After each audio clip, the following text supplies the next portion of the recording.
Compositic, c'est un centre de recherche et développement qui travaille dans les procédés de fabrication additive, plastique et composite. On a la chance dans cet environnement-là d'avoir des compétences expérimentales, de caractérisation, d'élaboration de matériaux pour l'impression 3D, de dimensionnement numérique. On a eu la chance de travailler sur la simulation numérique d'un hydrofoil. Un hydrofoil, en fait, c'est des sortes d'ailes qui sont immergées dans l'eau et qui sont fixées à la coque du bateau. Le but de ces structures-là est de faire léviter, on parle de sustentation de bateau hors de l'eau.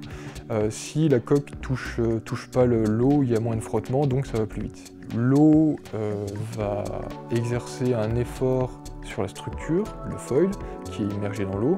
Ce foil-là va se déformer et en fait, moi j'interviens dans ce qui est le comportement de la structure, donc comment la structure se déforme, et ça sera assuré par des modélisations numériques mises en œuvre concrètement sur un ordinateur. Ce qui est intéressant, c'est qu'à Compositic, pour alimenter ce genre de modélisation de structure, il va falloir donner à notre code de résolution des données matériaux. Et ces données matériaux-là, on est capable de les avoir par technique expérimentale. Et la caractérisation mécanique est aussi présente chez nous, à Compositic. L'intérêt d'une démarche de simulation numérique, c'est d'estimer, de prédire les performances mécaniques d'une structure. Mais il y a plein d'hypothèses qui sont faites pour avoir le résultat final de la simulation. Et on peut avoir recours à une campagne de caractérisation expérimentale sur structure réelle. D'un côté, on a le résultat numérique, d'un côté, on a le résultat de la structure réelle, du test réel, et on va pouvoir dire si notre simulation elle est pertinente ou pas en faisant cette comparaison-là. Faire des campagnes de caractérisation sur structure réelle, c'est vraiment très important pour le monde de la simulation, pour la démarche, le modélisateur, parce que ça permet d'avoir confiance en ce qu'il fait numériquement.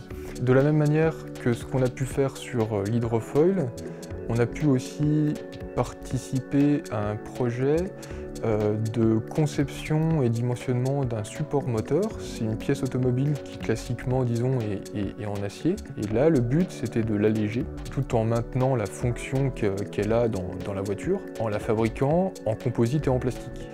Grâce à la modélisation numérique, on a donc pu obtenir une pièce qui respecte sa fonction et qui a une masse la plus faible possible. Au-delà de l'exemple de la biellette de support moteur, il y a toute une variété de produits industriels haute performance qui pourraient bénéficier de la simulation numérique, en particulier les produits issus de la fabrication additive, puisque fabrication, conception et dimensionnement sont très proches les unes des autres, sont imbriqués dans la même chaîne numérique, et là ça permet de réduire les coûts et en plus d'avoir une compréhension plus fine de nos structures, donc d'appréhender mieux leur comportement et in fine d'optimiser la forme, le design et les performances mécaniques.